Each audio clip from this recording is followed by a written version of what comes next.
बघा मी मोहळ झालंय आंब्याचं.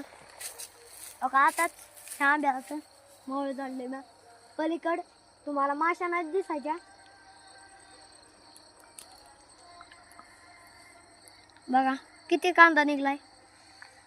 काल आम्ही झाडलेलं ते लय मोठं कांदा लय कांदा निघलेला.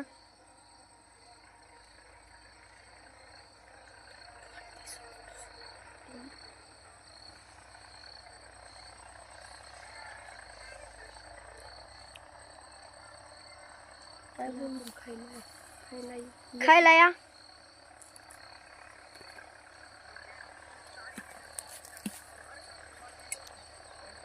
तुम्हाला बी खाऊ वाटलं असन, तुमच्या बी तोंडातून पाणी गळत असन. आता तुम्ही बी हुडकून काढा झाडा आणि खावा. लाईक करा, सबस्क्राईब करा आणि शेअर करा आणि कमेंट करून नक्की सांगा.